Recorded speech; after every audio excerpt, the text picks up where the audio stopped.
Life is so busy. If you blink, you can miss something amazing. It's important to take a moment and enjoy what we have and the people around us.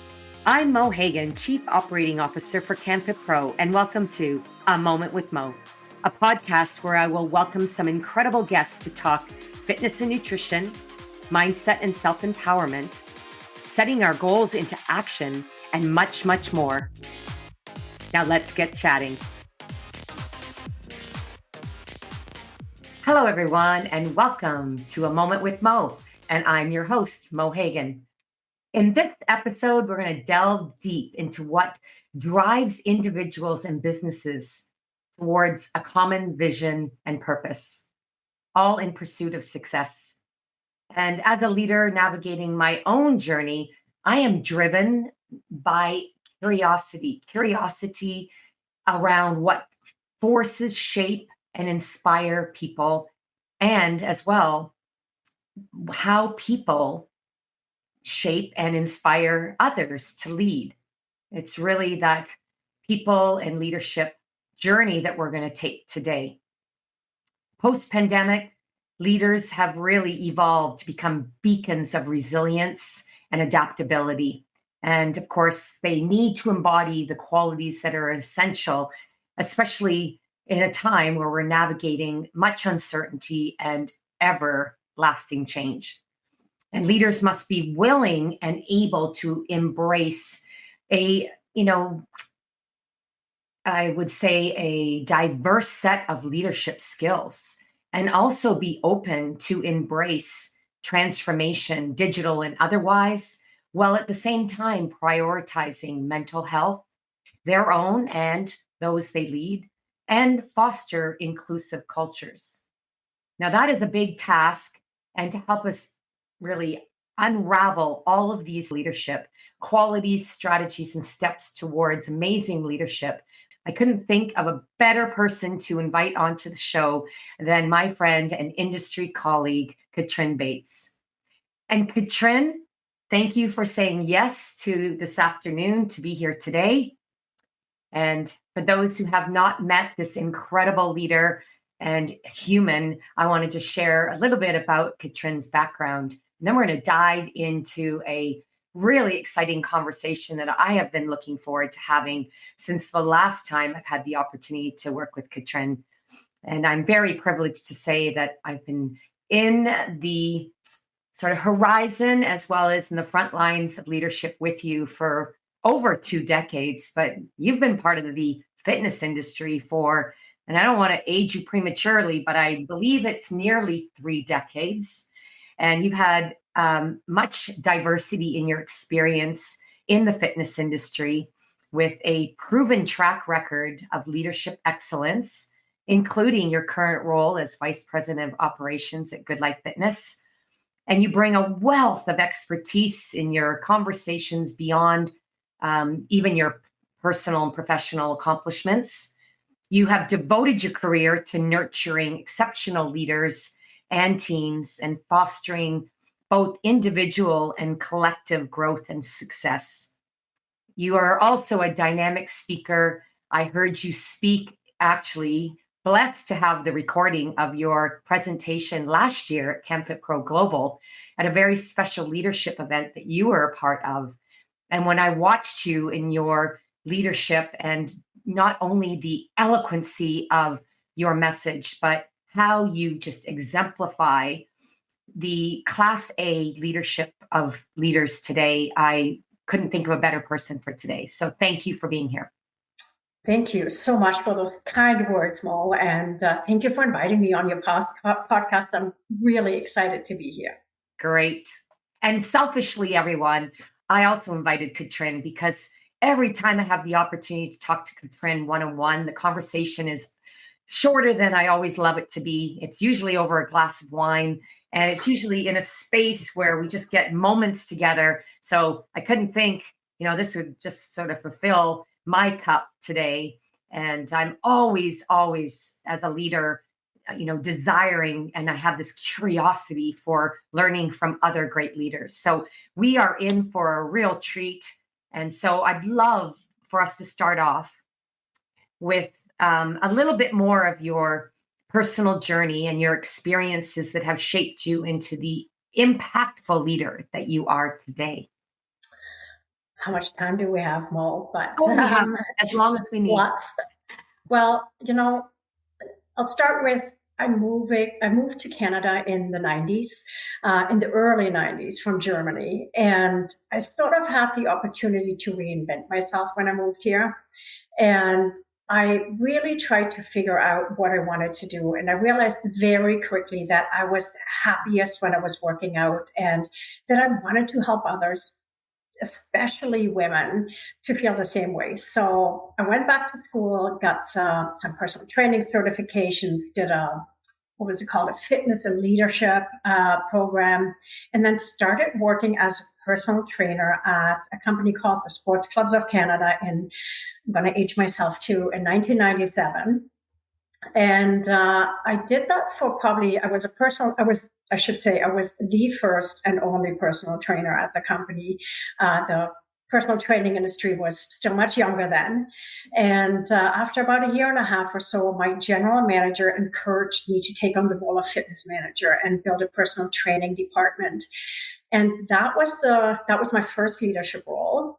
And I realized really quickly that in addition to being really passionate about helping others achieve their goals, I also loved building a team.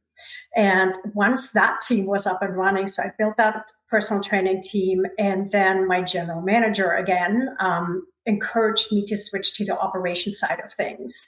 And over the next, I would say 3 years, probably, I did the different roles from membership sales through to general manager.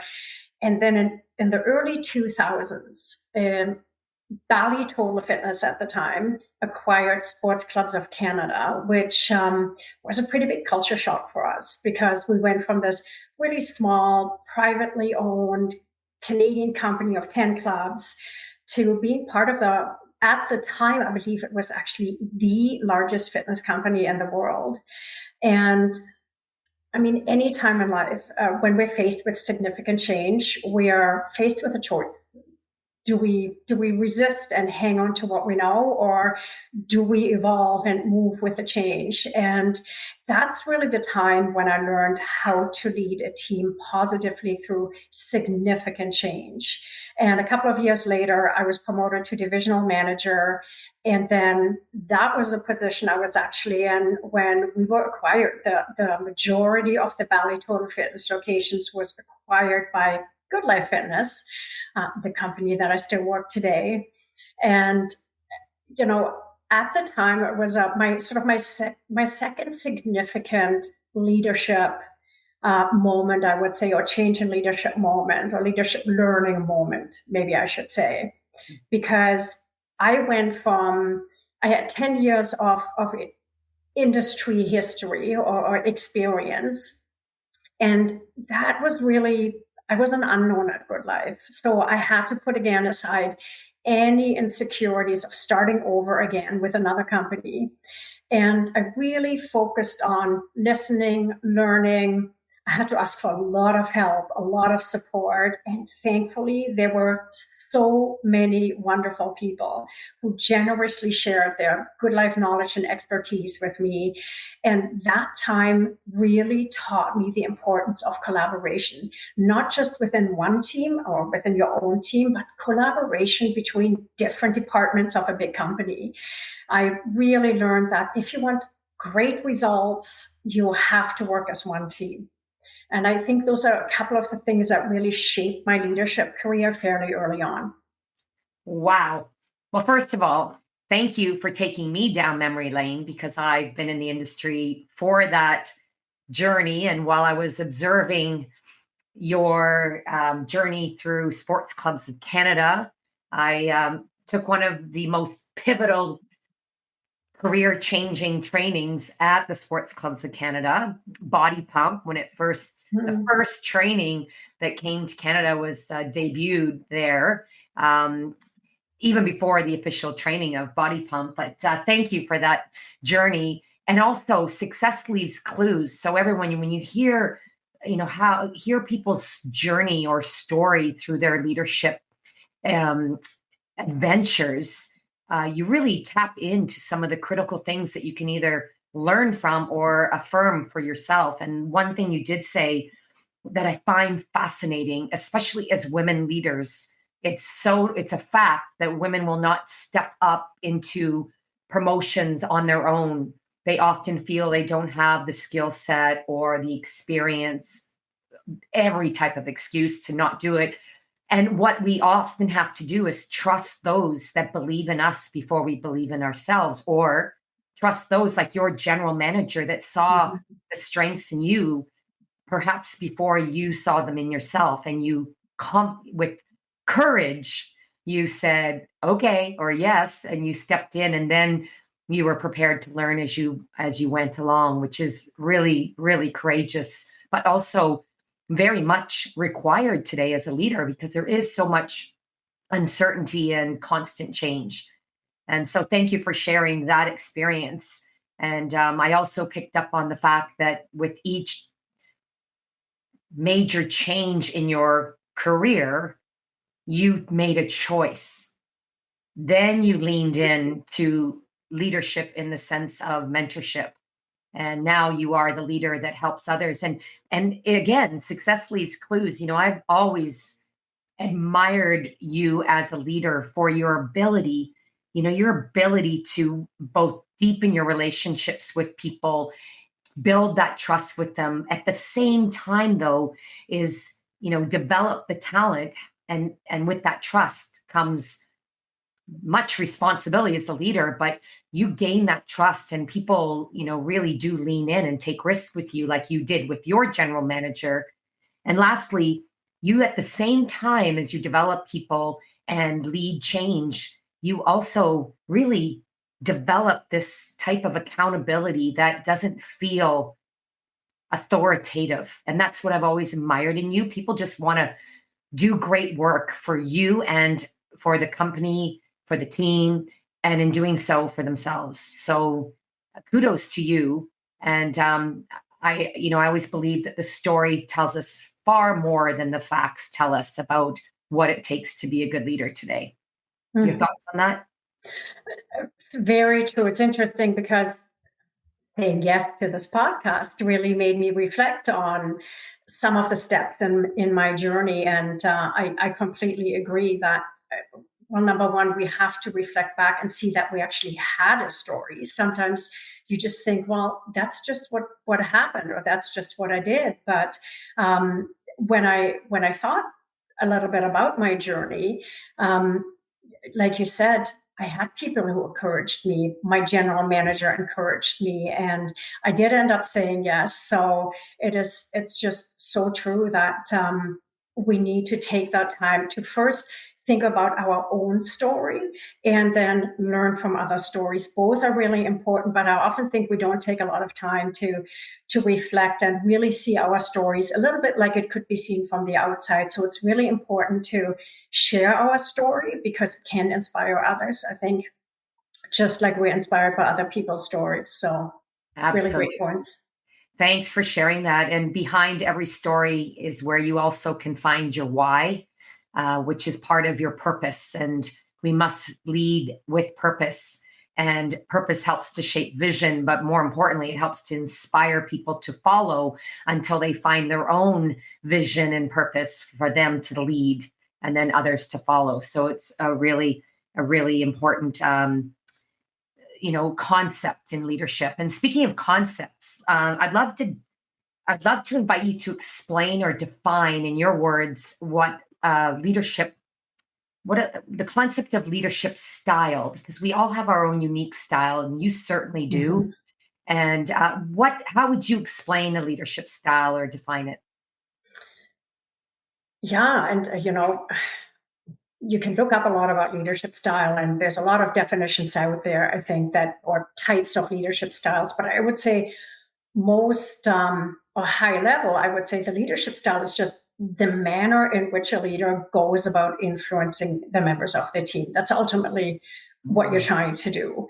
And that will be impacted by the leader's personality, their values, their current skill set, what you're looking to accomplish, so the task at hand, as well as the personality and needs of the team that they're leading, because that's obviously very important. And I would say that most experienced leaders will have evolved their leadership style as their experience grows. So both their life and work experience, and still always remain flexible to adapt to current circumstances, because different times may actually call for different leadership styles. And I want to be careful when I say that, because what I'm not saying is that a leader should be unpredictable. Actually, the contrary. I think one of the most important aspects of leadership, in my opinion, is to provide a team with calm, confident, and predictable leadership. But I think it's really important to remain flexible, to adjust your leadership style based on what you're trying to accomplish or what challenges you face. And I think we're coming out of a really great example for that. The past 2 years, every team and every company in the world changed a significant and unique, first of its kind challenge. And that type of external challenge that requires really rapid adaptation requires a different leadership style to keep the team focused and calm. And it's just, you're trying to make it through those times and focus on the things that you can do and that are the same maybe. And versus times when you're facing maybe, and I would call this a challenge as well, when things are really smooth sailing, your challenge as a leader could be stagnation. And then your challenge may be, how do I stretch and challenge my team so that we're not becoming complacent?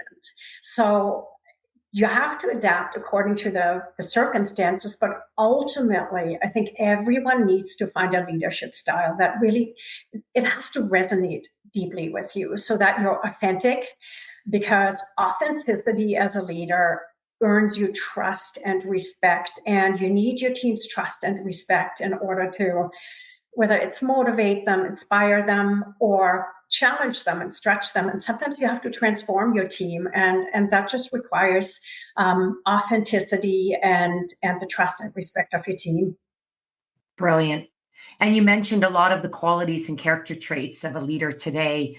And I loved how you said it's also important to be, calm, confident, and predictable, but be able to adapt your leadership style depending on your team during incredible times of change, but also when things are calm and, can become a little bit complacent, which I'm noticing a little bit more today. And I always think, man, if we could have, with what we had to do back a few years ago, we should be able to keep that pace and that desire and that curiosity or courage to try new things faster or do things different to see if it becomes a better way to manage the business. And I'm noticing people are, but it's working okay now. And I'm like, what happened to us?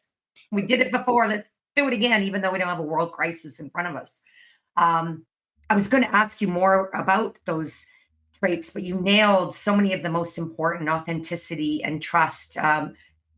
Empathy is a big one as well. I'm learning more about that every single day, and I think that's what I really learned around authentic empathy. During times of the pandemic where I didn't know what the heck I was doing, and I had to provide solutions every day. And when I got to the point, because we all probably got to that point where it was like, I don't know what the hell I'm doing, but I'm okay because we have each other and we're going to figure it out, because that's where the confidence comes in as a leader. So I'd love to ask you, Katrin, these attributes that we've talked about, and as they continue to evolve in our conversation, how do these attributes contribute to the effectiveness of a leader in guiding teams and achieving organizational goals? Well, and we probably talked about I mentioned a few qualities.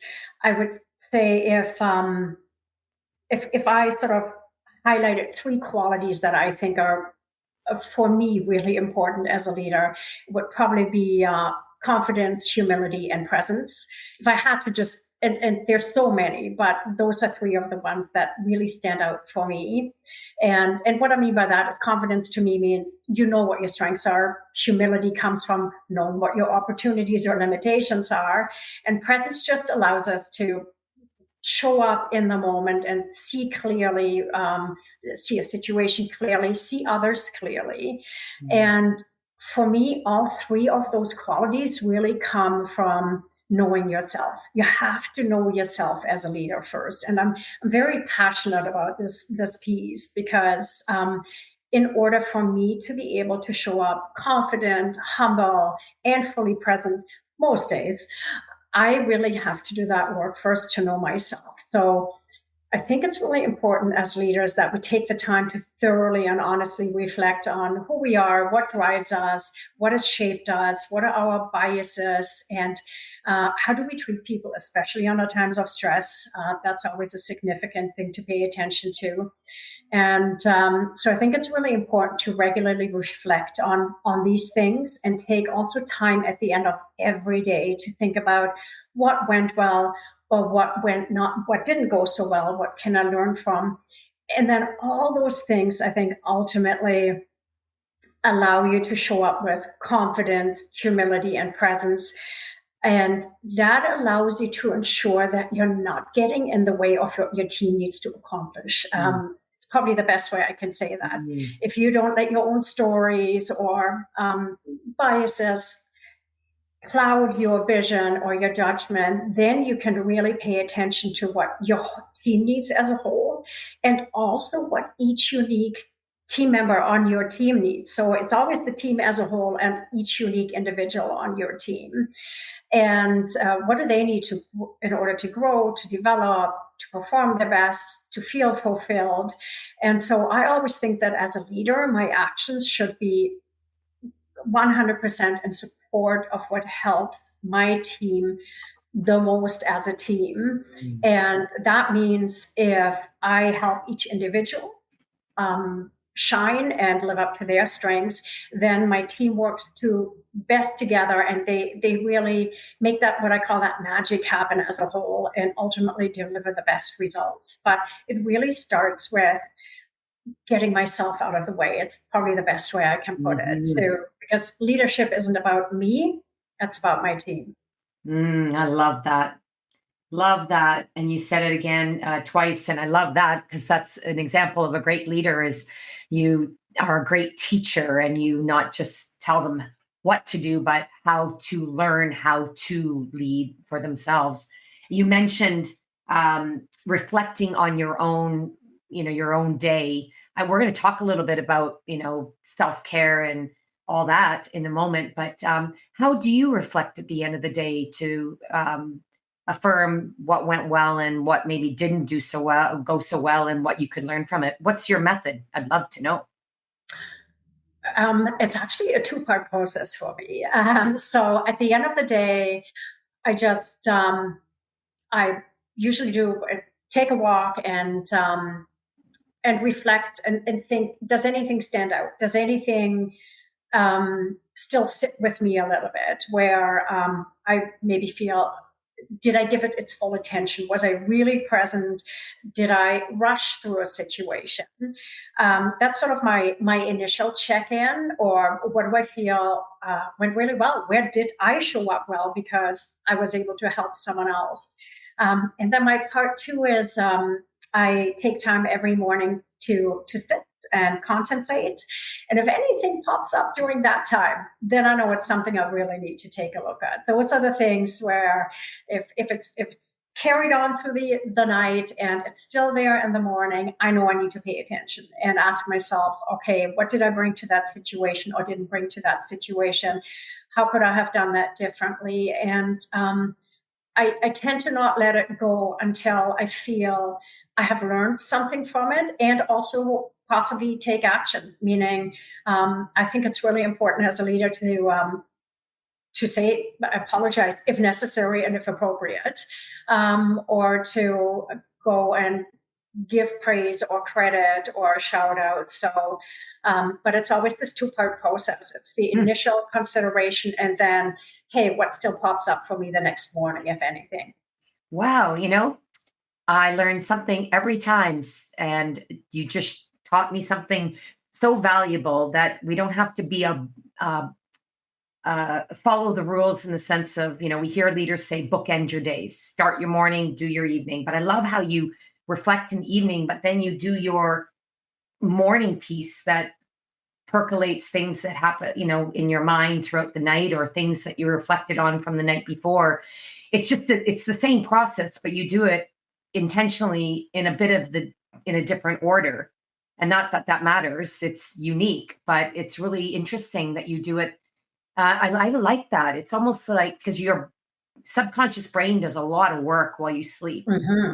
And so you let those things come to the surface in your morning reflection. And then, you come to it at the end of the day. I absolutely love how you do that. I'm going to flip my mindset around a bit and see how that works, because I know how important it is to start your day the way that you want to live your day. Hmm. And one of my favorite books, we're going to talk about what your favorite book is. I'll share mine in a moment, but I'm going to give you all a hint. I always come back to Robin Sharma, fellow Canadian, phenomenal leader and coach of leaders. But he quotes often, the way you start your day determines how you will live your day. And you just said it, the way you're actually coaching us on how we can actually live out that philosophy of Robin Sharma's. So, on that note, uh, I'd love to jump into mentorship, because this is something that I know from my leadership journey has been significant, continues to be every day, and you are one of the best mentors I have seen in action, and been witness to your mentorship many times, and always grateful. How do you believe mentorship plays a crucial role in ongoing development and growth of leaders? And can you share a specific experience where mentorship has significantly influenced your own leadership journey? Yeah, leadership is one of those things I would say, very much, I would say, like parenting, where I think we get very little to no formal training. And a lot of us end up learning on the job. Oh, yeah. Um, and there's people involved, just like parenting. And I think that a great mentor can just help us reflect on and hopefully learn from situations that maybe we're encountering for the first time. And they can give us some advice based on their experience. And then also, a mentor at the right time will challenge or stretch us as a leader and help us maximize our potential by asking us to step up or do something that maybe we haven't done before, that's outside of our comfort zone. And I know there's formal mentoring, obviously, and informal mentoring. I've never been part of a formal mentoring relationship, but I've been very lucky to have had multiple people in my life who I would say took a very strong interest in my development. Um, and if I had to think of one person, and it's probably because it was early in my career and it made such a strong impression on me. I had a manager by the name of Jody Wellman, who was just such an exceptionally caring person. And the feedback she provided me with on a regular basis was so detailed and so specific, whether it was positive or constructive, that really made me appreciate early on the how important it is to invest time and energy into providing people with great feedback and development plans. Because how are you going to grow if somebody isn't courageous enough from a very caring place to tell you what you're doing well and what you're not doing so well, or how people might be perceiving you? Because without feedback, it doesn't matter what we put out there. Everything is about how it's received by others. It's never about our intention, but how does it land? And for me, as a result of that really positive early association with receiving honest and caring feedback, I think it's allowed me to understand that I need to prioritize giving that kind of feedback. And I've done that. I've tried to do that over my leadership career so that people really have a clear understanding of what their strengths and opportunities are, and where they stand. And I think that's really important for people to know. Very. Oh my gosh, very important.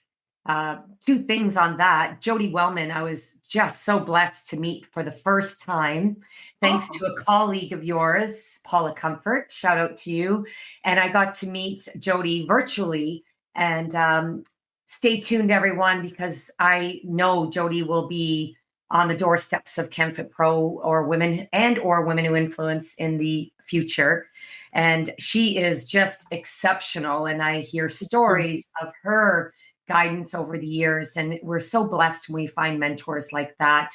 And you mentioned off the top of our episode that you went back to school, but I think mentorship is schooling in the moment. We get the best learnings through mentors, and not even those who we're blessed to, are grateful to have time to shape who we are as a leader, but those that we can follow without them even knowing and adapt some of their skill sets and how they step into rooms and lead audiences and groups. I always think of, one of my earliest mentors, Helen Vanderberg. She didn't even know who I was for years, but she was my mentor, and I just kept thinking, if Helen can do it, so can I. If Helen's doing that, I'm going to do it now. And I just fumbled along, following the people that I admired, and sort of fell forward into my leadership. Because, as you said, I don't think we really went to school for leadership, especially when it came to business. We went to school to learn what our passion was, and we stumbled on the leadership path.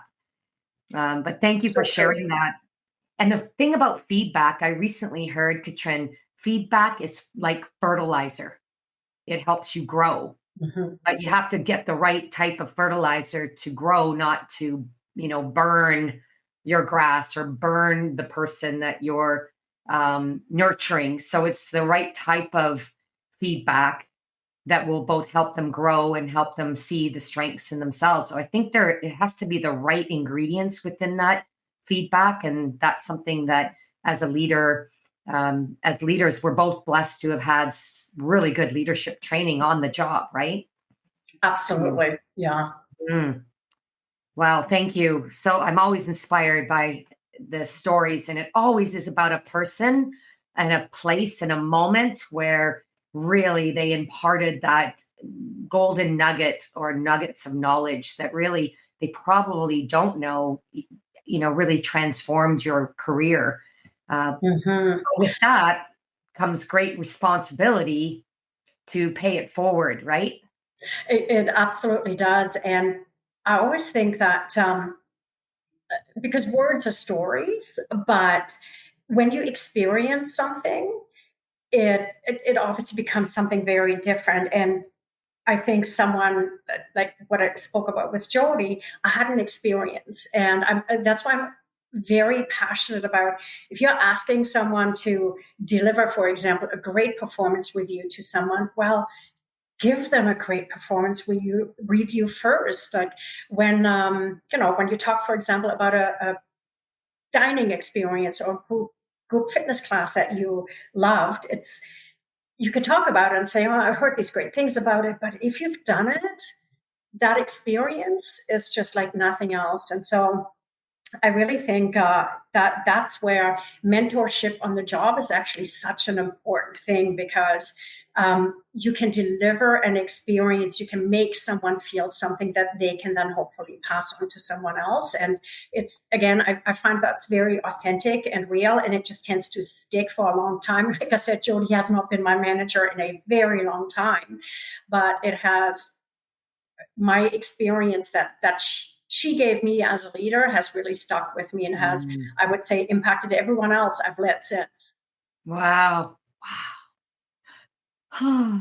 It reminds me how we show up every day, because as we do, we can impact someone for the rest of their career, or a good part of it, Mhm. positively or not.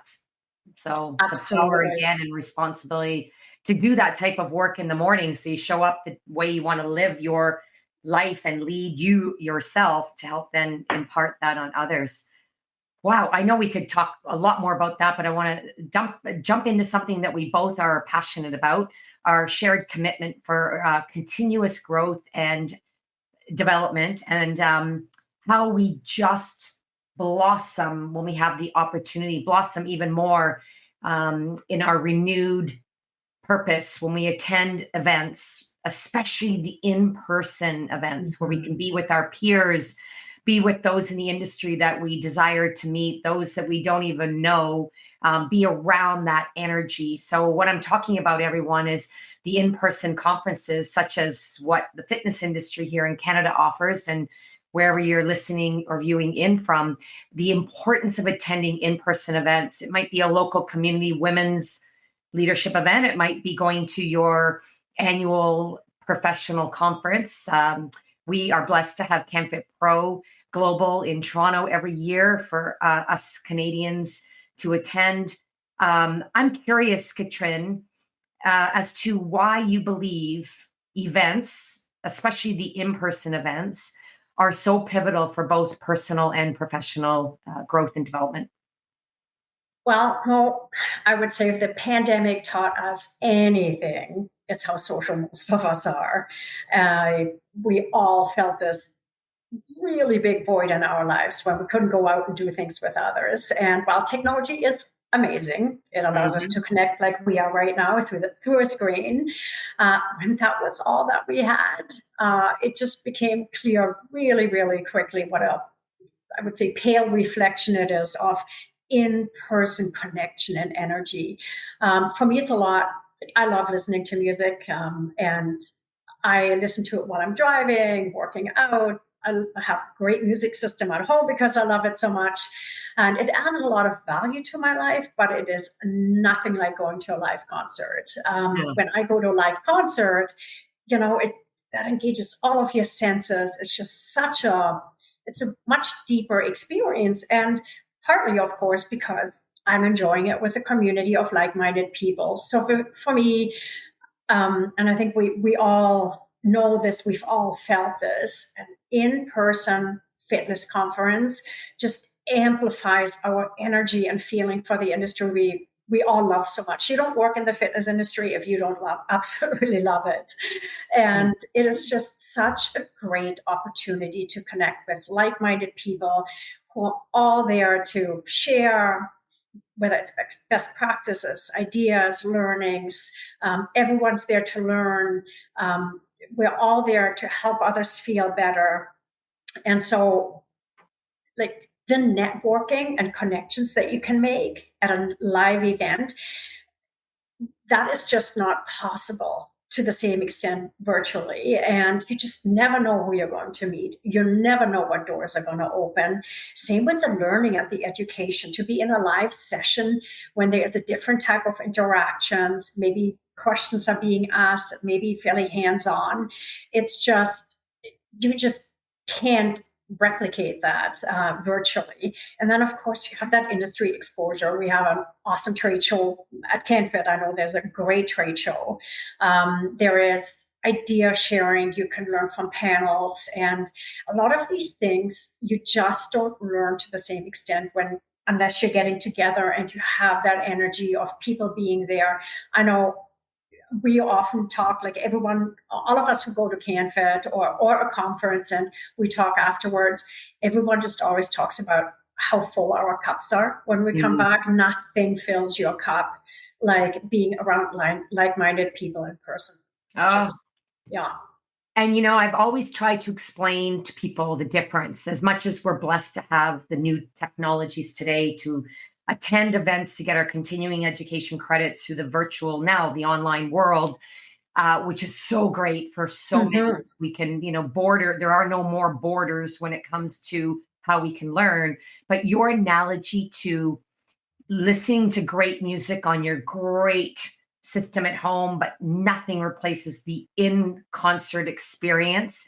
That's the best analogy to help people realize the differences between the two. So thank you for sharing that, because that's just like a game changer in terms of when I speak to people and they're like, yeah, well, I don't know if I have the time to come to Toronto, da da da da, blah la la la. But when you can say, how do you enjoy learning? Now imagine, and I can use the analogy of, what do you love doing that's in person, and using the similar reasoning for that. So great. And the other thing I love about in person is what you said about you never know who you're going to meet, who you sit beside, and how the networking of being around people, whether they're, it's like a reunion because you know the people, or whether you're just meeting them for the first time, how it will change your life. And it will. I could write a book on how many life-changing experiences I had sitting in an audience at a conference, looking at someone, they looking at me, going, you were on the same gymnastics team as I was when I was in grade 10. You're my mentor from high school. And they just happen to be in the fitness industry doing great things globally. That so many times I've met people like that just by being in a session. It Mhm. just blows my mind. It's such invaluable experiences. I could go on and on. I'm starting to ramble, but thank you for sharing that. Now, one thing I love about seeing you at a conference is the law of attraction. You bring people with you, Katrin, and if you didn't bring them, they're around you anyways because people love coming to events to be around their peers and to experience that great concert with friends. I guess that's a Mhm. good way to say it. So, of course, Agree. everyone, we're talking about the fitness industry here today.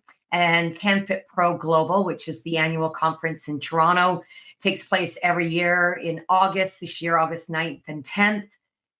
It has so much going on this year that's new and different. We kick it off with opening keynotes, we close it with closing keynotes. We have incredible experiences both in the trade show and in the curriculum itself, lots of things that are surprises yet to come. But Katrin, what are you most excited about this year? And I know you're involved in a couple of exclusive events, but what are you personally excited about? Ah, there is a lot of great things. I've obviously been in the schedule and have looked very closely. But I I'm very excited about our second ever Good Life Excellence and Leadership event. So I'm really excited about that. We have a great lineup of people and a panel, and I think it's going to be fantastic. As you know, Mo, I love group fitness and I love supporting our instructors. And I really look forward to the Les Mills Experience event. It was just a rocking event last year. And there's just so many great. I love walking the trade show floor. It's just so amazing. The keynote, but with all the great things that CanFit offers, I, as you can imagine, one of the things I look forward to so much is spending that in-person time with my fitness family and friends who I don't always get to see. Get to spend some time with you, Mo, and just nothing beats that. Nothing does. Yeah, so many things. So you did mention an exclusive event with Good Life, and Good Life invests so much into all their associates. So more information coming to you if you are a Good Life associate listening into this episode. And for those that heard about Les Mills Experience for the first time and want to know what that's all about, I twigged to it in the beginning as when I mentioned Body Pump, but it's the branded Les Mills programs that originate from New Zealand. And we bring in the creative directors, program creators of all the programs, along with international Les Mills presenters and master presenters. On top of that, our very own Canadian Les Mills presenters. It is like a fitness rock concert, would you say, Katrin? Yes, it was truly, it was a fitness. That is the perfect way of putting it. It is just, you can't describe it. You have to experience it. It is really a one of a kind experience. And the great news is that event, which takes place Friday evening and all day Saturday, is open to all delegates. And more information coming as to how Good Life members can experience the Les Mills Experience Day as well. So more information there. I'm sure that our DMs are going to be going off with questions about that. So let's jump here. I want to do a rapid round of questions. What comes to mind when I ask you, Katrin, because this is the part where we get to know each other even more and people can get to learn from you as a mentor and leadership coach. So, first and foremost, what's your favorite leadership book and why? There are so many. I'm going to say Radical Candor by Kim Scott. Oh, And why I say radical candor, it is, we've talked a lot about feedback, though, giving feedback. And it is just, that book is so practical and applicable. And I find that challenging people in a caring way, like that opportunity to stretch and challenge people in a caring way, is probably one of the things that a lot of leaders struggle with the most. And so I think it's just a great book for any people leader who wants to really develop and grow their people. I think this is just a fantastic book. Radical Candor. And the author? Kim Scott. Thank you. Excellent. Well, because of this podcast, I took it upon myself to look at my favorite leadership books. I just collect them. It's like an addiction. And I went back to a book that I realized I haven't read for a long time, The Leader Who Had No Title by Robin Sharma. I realized how long it was because the bookmark was from a concert, by the way, at a conference that I attended in Portugal way back in 2017 or, oh my, no, 2010. So that being said, I'm reading it again. Always good to pull out books that you can read again and again and always learn from. And I'll leave it at that. What book are you currently reading, or what are you listening to for self-development? That is a good question. So, full disclosure, I'm not currently reading anything new from cover to cover, but I'm a big reader and I reference books. I go back and I reread books very frequently. So I have three books. Like two are actually on my desk as I speak, and one is on my nightstand that I refer to really regular. So the one that is on my nightstand, and it's really the one that anchors me and reminds me that leadership isn't about, well, like in general, it's not about me. It's called Who Am I by Ramana Maharshi. And the two books that are sitting on my desk, again, because I reference them so regularly, the first one is called FYI, For Your Improvement. And the second one is called The EQ Edge, Emotional Intelligence and Your Success. And both books are just excellent resources for giving people really good, actionable feedback and putting development plans together, which can be really challenging, especially the more experienced the leader is. So I keep them both handy at all times. Wow. I love how you read books. You have three on one all at a time. And I learned early from a coach, you don't even have to read a book cover to cover. You just need to read what you need at that time and trust the universe. So often, here's my secret. I pick up a book every day as part of the way I start my day. I just go like this. It's in my best interest and for my greatest good too. I love that. And I open it up and I go, okay, turbulent times build great leaders, the 5 rules. And then that's what I read for the day. It's like That's dose, great. and that's how I get my reading done. Little secret there, because I've I never love been a that. great reader, but that's how you learn. Thank you for sharing that. I love that FYI, for instead of for your information, it's for your improvement. Yes. What is your go-to self-care strategy, resource, or tool for managing your physical and mental well-being? Well, I love fitness. So I'm obviously always, and I have for many years, prioritized exercising and healthy eating. But my ultimate self-care strategy, those are, for me, those are, I'm going to say table stakes. They're just always there.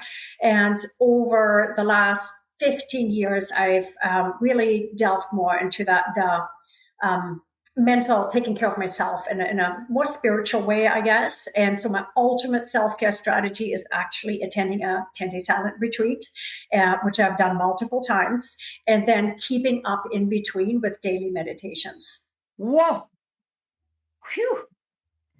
I did a 2-hour breakfast silent meditation or retreat, and wow, that is unbelievable. I do meditation daily, but maybe I need to stretch myself, girl. Wow, 10 days.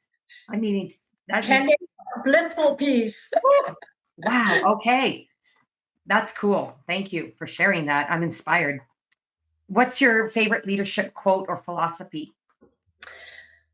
I guess you could call it a philosophy. It's maybe my leadership mantra is it's not about me. It's just a really good reminder, when I do something that is outside my comfort zone, it's not about me. But I really try to keep it forefront of mind at all times. Leadership is not about the leader. It's about the people you lead. So that's, Mm. I would say, my go-to mantra. It's not about me. Brilliant. And you live it because you've already talked about that in your own personal leadership journey. What is your go to? Well, so you talked about how you reflect on your day and how you start your day. So I'm going to stretch it a little bit. What's your go to practice? And I learned this from Jody Wellman. Mm. What is your go to practice on a Monday morning specifically, if it is different? But do you do something on Monday mornings that's different that sets you up for success for the week?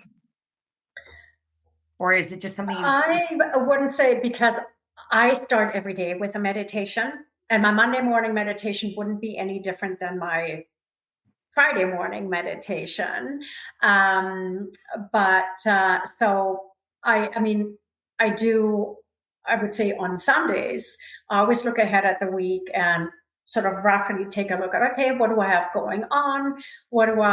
Is there anything that I need to wrap my head around, or that's a little bit unusual that maybe I need to reflect a little bit. So I do a little bit of prep on Sundays, just like I wash my leafy greens on Sundays and pack them all up so I have them ready for the week. So I do a little prep on Sunday, and then I start with my regular morning meditation on Monday mornings. Oh, good for you. That's amazing. I have to confess, Mondays is not my what in the past, Mondays was not my favorite day. Mhm. However, thanks to learning from Jody Wellman specifically about how many more Mondays do you have to live in this one precious life, and she has a number of how many Mondays we have in our life to live. I started to reframe Mondays, and it's been a game changer. Mm. And secondly, I have sacred time Monday mornings. I do not have a meeting until 12 noon. I always think to myself lately, especially since I've adopted this in the last 9 months, is that 9 months to a year now, is that, you can manage, time will control you unless you control time. Mm. And I find my schedule just gets out of control throughout the week, especially in virtual where you can just go back to back and nobody thinks you need a break between meetings Yes. because you don't have to go anywhere. So Monday mornings, unless I book it in, no one can book time. It is blocked. It's Mo's time. And Love since I've that. been doing that, it has set my week up for much more calm, you know, predictable success. And I can manage especially my mental well-being a lot better, my Mm. anxiety, my mood, when I don't just bookend my days, but I start my Monday in that way. So Mm. That's great. perhaps, I love how I'm going to have to now figure out how to just make that consistent for Mo time. And again, Robin's book teaches us, he has what's called the 5:30 a.m. club. Again, for the Mm. reasons we shared, how you start your day is how you will live your day. We're going to need to wrap up, but I could talk to you for much longer. And so, Katrin, before we close, you did tell me that you use LinkedIn as your primary social platform. Can you just share? Is it under your name? Do you have a Yeah. LinkedIn name? Your Yep. name. It's just under my name. Yes. Just, not just, but yes, it's under your name. Yes, it's under my name. Katrin Baetz. You got to connect and follow, and you can stay in touch with Katrin and everything that she's doing. You'll want to come meet Katrin at CanFit Pro Global. For any of you that are interested in learning more, you can go to www.canfitpro.com/events 2024/global. And that's where you can find out more information and register. And there are early bird discounts as well. If you are a CanFit Pro business member listening to this episode, please note that you have a very sweet business member discount to come to our conference. That is the CanFit Pro Global event. So please check it out. And if you are not a member, can you still come to CanFit Pro? Absolutely. You can purchase a trade show ticket, receive lots of great education and experiences in the trade show, as well as walk the show and spend, spend, spend. Easy to All do. right. As Katrin and I discussed throughout this episode, the role of a leader extends far beyond our personal aspirations. Certainly, Katrin is an example of that. As a leader, it's not about you, and also how to embody the leadership qualities, knowing what they are to start, but embodying those qualities through how you choose to show up every day and step into your greatness so you can help to shape greatness and inspire others. And especially today when we have such diverse, challenging, changing environments as we work and learn to navigate that. But as we're all learning to navigate it, I wanted just to end off by saying, and I have to say, Katrin is the greatest example of this, and saying that it's how we show up every day, but it's also how we show up for each other and how we show up as a leader in our profession at our annual events, whatever they may be for you. You may ask yourself, well, should I go this year? Yes, you should, because the world needs more of you, and the industry or profession that you're in needs more of you as well. You just never know who you'll meet, and people are waiting to meet you. So please do your part to move your profession forward. Leadership, like life itself, begins at the edge of your comfort zone. So let's step onto the edge and over the edge as we embark on our journey to leadership for ourselves and our teams, our community, and for our profession. I'm going to just give the last word to Katrin. I just want you to sign off. Do you have anything else you want to say, or what's your favorite way of saying goodbye? Oh, my favorite way of saying goodbye is actually a heartfelt hug, if appropriate, if the other person is comfortable with hugging that. But that is my favorite way to say goodbye. But Mo, I want to thank you. You've been such a leader and trailblazer in the industry and for women. You've done so much for women, not just in the fitness industry. And I appreciate you always being so willing to, you have such an open mind and you're so open to learning while you have so much to share. And I thank you for everything that you do for all of us in the industry and for women in particular. You are welcome. It is my pleasure. It's my purpose. And at this time in my career, I take it as an important role to help pave the path forward. And just knowing that it impacts a single person in a day, in a month, a year, keeps me really fired up to do what I do for many years, decades, or whatever it is to come. And I'll give you that big hug, virtual for now. And to all of you, thank you for being here. A big hug for your time today. And thank you. Until next time, continue to be that amazing leader that you are. Bye. Thanks, Mo. Bye.